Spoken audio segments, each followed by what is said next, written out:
attachment, codependency, you also start to learn what was wrong with them, and everything starts making sense. And then you get obsessed with I can fix this whole anxious attachment codependency thing, but can we fix their avoidant attachment style? Can we fix NPD? Can we fix BPD? And you just go into your codependent fixer mode, you know? So that's how I got so smart about all this, is a lot of pain and suffering, unfortunately. And an avoidant fears intimacy, the narcissist fears intimacy, but it's the ability to be self-aware and to change. That's really the only difference at the end of the day. If an avoidant isn't willing to reflect and be like, you know, I should be more loving, I should meet my partner's needs more, then you might as well be dating a narcissist. You know, the torture is going to be the same. In both instances, you're not getting your needs met. A narcissist also makes you fight for their validation. An avoidant isn't necessarily making you fight for your validation. An avoidant isn't going to make you feel not good enough, because they're afraid of intimacy, not engulfment. Thank you so much for clicking the little heart, person. Where the narcissist is going to make you feel like you're not good enough constantly. They're going to keep putting you down, keep moving the goalposts. Like, if a narcissist can't use you, they're not going to commit to you. Where an avoidant will commit to you, they're just going to be distant. Lily, thank you for the follow. And they're not going to put you down. You know, the avoidant isn't going to be devaluing you. That's another thing. Avoidants aren't going to devalue, the narcissist will. An avoidant again is just, you know, they're distant. Where the narcissist is also going to be distant, and the relationship is going to be on their terms, but they're going to tear you down as the reason they're not close. You know, the narcissist is going to make you feel like you're the reason we're not close. You're the reason I won't commit. You're this, you're that. Where the avoidant is just like uncomfortable with the closeness. Bella, thank you for the follow. But again, if the avoidant isn't working on themselves, might as well be dating a narcissist. They both equally suck. Your face is beautiful. Thank you. Not be hurt, whatever that thing is, because, you know, maybe you're overthinking, Annie, and you had no reason to be hurt. Somebody that genuinely loves you is going to have a conversation about it. Somebody who is love bombing you, they're going to throw labels at you.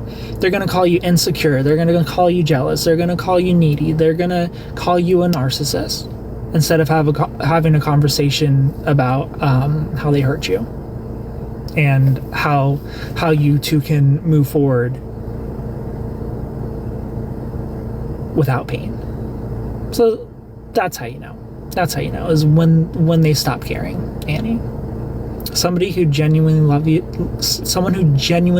you, they're going to have conversations. Their care is not going to stop. Yep, zero tolerance for disrespect. Context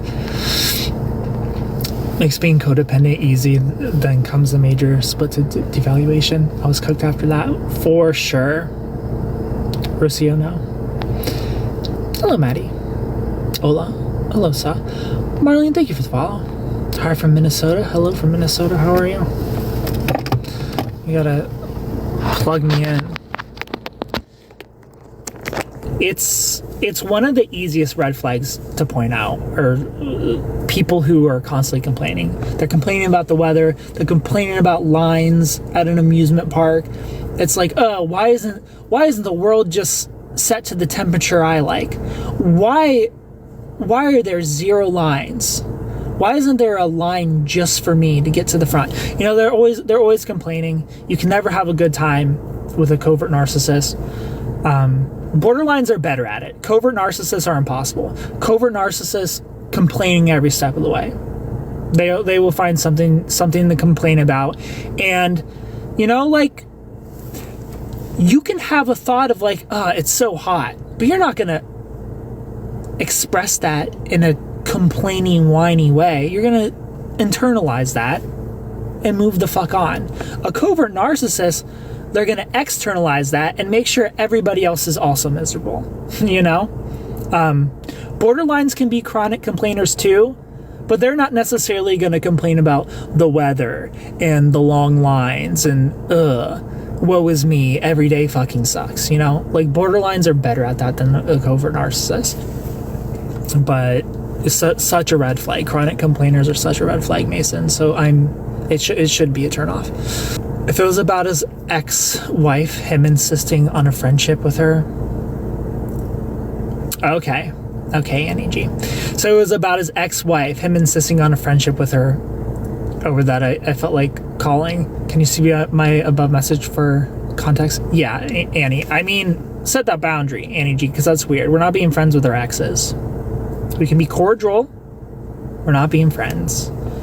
We're not being friends with somebody that we've been inside or has been inside us while we're in a relationship. If we're not in a relationship, who cares, you know? Get that source of supply, because that's why you're friends with them. You know, you're friends with them so you can maybe one last time. But yeah, absolutely not. That's a fair boundary, Annie. Hi, cutie. Hello, North. Can you talk about the mass narcissists? The mass narcissists, the negative people. That's interesting. The covert narcissists, the negative people. So a covert narcissist. So how I imagine a line, right? We have codependency. Codependency evolves into BPD. BPD evolves into narcissism. Narcissism evolves into antisocial personality disorder. So we have a line, and this idea comes from the idea that BPD is failed narcissism, meaning a borderline tries to become a narcissist, but they don't succeed in it. So they're stuck in between narcissism and codependency, like perfectly right in the middle. So we have the borderline here, we have the narcissist here, and in between the borderline and the narcissist is the covert narcissist. So the covert narcissist is very similar to the borderline. They're so hard to tell the difference between the two because they both wrap their identity in victimhood. So the borderline and the covert narcissist, more than anybody else, more than the codependent, more than the grandiose narcissist, more than the sociopath, the covert narcissist and the borderline are masters at Darvo. So Darvo, DARVO, the final letters, reverse victim offender. Borderlines and covert narcissists are masters at reversing the victim and offender. So the borderline or the covert narcissist could hurt you. They could cheat on you. They could discard you, whatever it is. And they are going to twist it so that you're the bad person for what you did during the discard, for example. Let's say the covert narcissist or the borderline discards you. 2 weeks later, you download a dating app. You guys make up. They ask you, hey, were you on a dating app? And you're honest, and you say, yes, I did go on dating apps during these 2 weeks that you discarded me.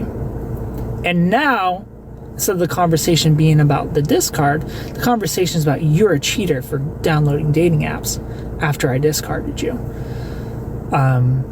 Or let's say the borderline or the narcissist won't let you see their phone.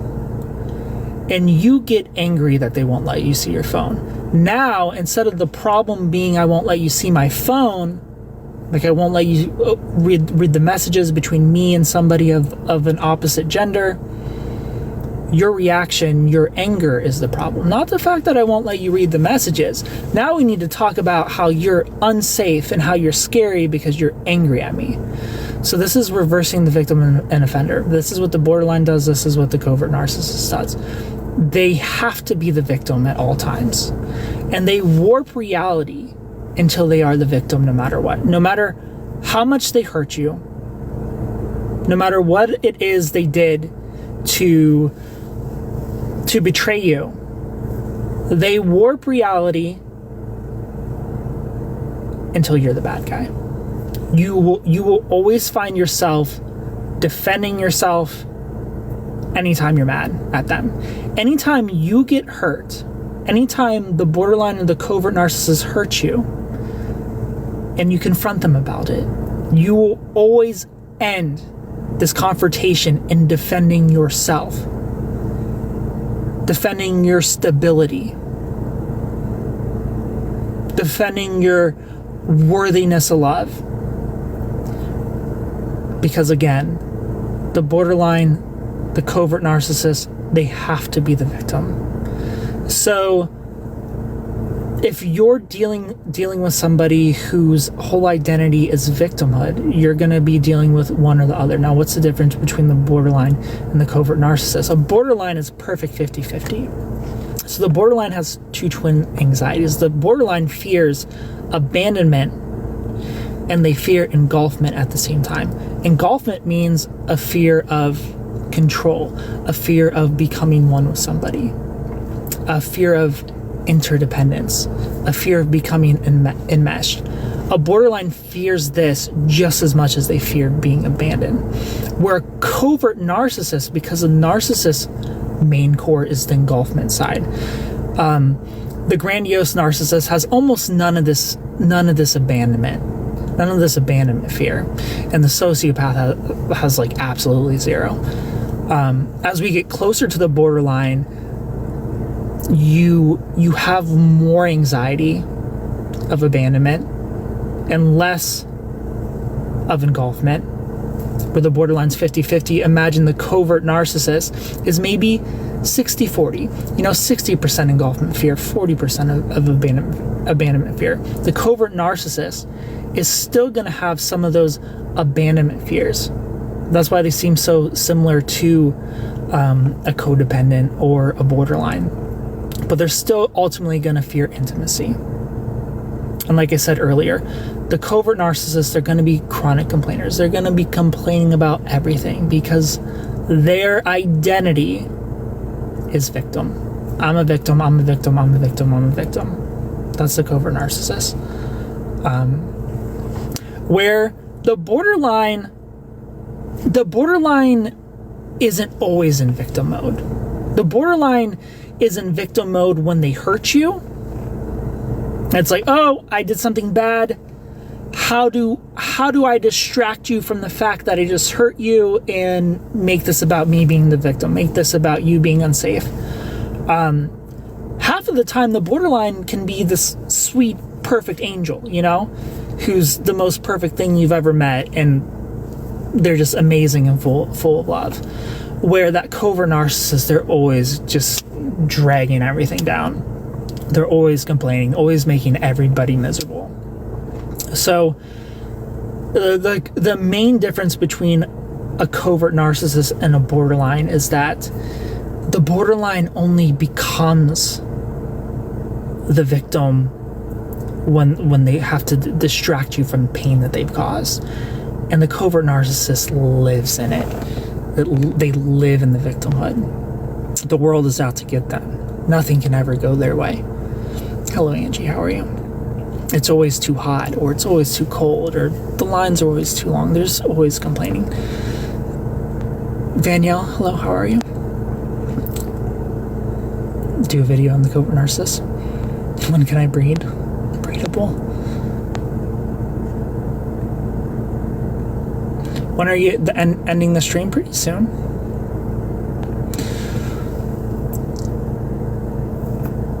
I'm confused how the cemetery can raise its prices for funerals and blame it on the cost of living. Yes, okay, I'm following. User71, thank you for the follow. Greetings, hello. Amazing description. Well, thank you, Annie. What makes a borderline a normal person? Like, what's normal? Because it seems like lots of people. Thank you. That's very helpful. You're welcome. What makes a borderline a normal, quote unquote, normal person? A borderline's going to seem normal when their twin anxieties are not being triggered. So a borderline can seem very calm if they're in a relationship with somebody they don't love, or they're not in a relationship at all. If a borderline is calm, they don't love that person. You know, if a borderline is calm in their relationship, they're using that person. A borderline is almost always calm outside of a relationship because they don't have this engulfment fear, which is when a borderline is in their engulfment is when they're the most toxic. This is when they become what's called a secondary psychopath. So borderlines aren't straight up psychopaths, but when they split, they are. When they're in their engulfment fear, they're secondary psychopaths. They have absolutely zero empathy for their partner when they're splitting. Zero. I don't care that I'm hurting you. I don't care that I'm ignoring you. I don't care if you're crying. I don't give a fuck what I'm doing. You deserve this. You're evil. You're a demon. You're the devil. You're trying to use me. You're trying to consume me. So splitting is this black and white thinking. So in a borderline relationship, their partner, their favorite person is because again, like borderlines can get in relationships where they're using somebody and they don't necessarily split on the people that they're using. Because if you're in a cluster B relationship, you're probably codependent. You know, I'm going to say 99 times out of 100 you're codependent if you're in a cluster B relationship. So a codependent they're going to let their partner walk all over them. Codependents can take so much abuse and they're just going to stick around and stay. So it's very possible for a codependent to let the borderline sit in their avoidance, because a borderline also has a fearful avoidant attachment style, meaning that they're either in their anxious side or their avoidant side. And a codependent is likely to let a codependent that's being used is likely to let the avoidant be the borderline be in their avoidant side of their attachment style, and they're like, if I just behave, maybe they'll give me some love, you know, maybe they'll give me some intimacy. But they're out there just living their own life, using me for my money, you know, for example. So cluster B it's a cluster of personality disorders. So narcissistic personality disorder, borderline personality disorder, histrionic personality disorder, and antisocial personality disorder. So narcissism, borderlines, sociopaths, and histrionics are the cluster B. So splitting, the borderline is black and white thinking, all good, all bad. When you're idealized, when the borderline is in there experiencing their abandonment anxiety, when the borderline is in their codependent side, you're the most perfect being on the entire planet to them. You can do no wrong. Like, you are God. You are God to the borderline. But it's a pendulum. Unfortunately, they can't stay here. It's a pendulum. If you have a 10 out of 10 day with a borderline, tomorrow is going to be a negative 10 out of 10 day. You go from being God to being the devil, like that, in the matter of 24 hours, if you're lucky. If you're lucky, you get a full 24 hours of being God, and then you could be the devil for weeks. So this is splitting. This is black and white thinking. There's no gray area. There's no, yeah, you did this thing to hurt me, but there's still all these great things about you, and I forgive you, and I love you. Let's just not hurt me again in the future. That's how somebody without a personality disorder thinks. So like, you hurt me, that hurt. I felt ignored. I felt this, I felt that. But you still have all these great things about you. When a borderline splits, fuck those great things. Those great things don't exist. They're actually a lie. Those were pretend, actually, by the way. Like, you were pretending to love me. All those nice things you did for me, that was manipulation. There's absolutely nothing good about you. That's the borderline mind. You're either all good or you're all bad. There's no gray area. There's no in between. So the splitting comes from anything they perceive as abandonment. Anything they can run with of proof that you're not perfect. Any imperfection swings the borderline into the black side of their black and white thinking. Annie, thank you for the rose. But they eventually come down. They eventually come back to the other side. And they love bomb you again. Because they feel the distance. They sit in their avoidance. They're like, I miss the love. I miss the love. Let's get that back. Let's get the good going again. So they go back into their fear of abandonment, and now they want you again. Now they want to worship you again. But it's a pendulum. You'll never stay. You'll never stay here forever with the borderline.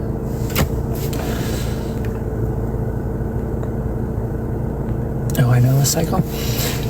Hi there, very upsetting. I don't know if I'm overthinking, overreacting.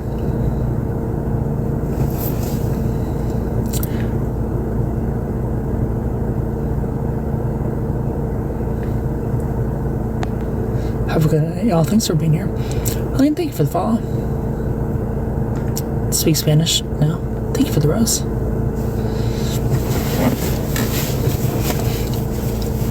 ED, welcome.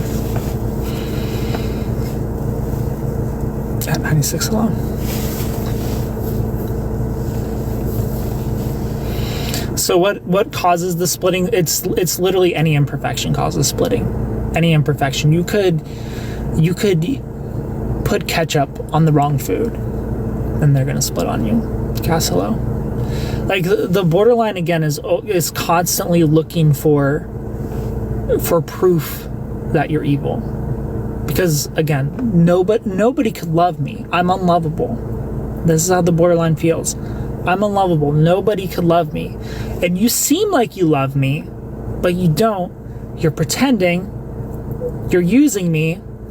And the way you're putting ketchup on your steak right now is proof that you're a demon. It can be something very logical or something very illogical. It's been nice chatting with you. Do you do lives on a regular basis? 3 times a week I try to go live.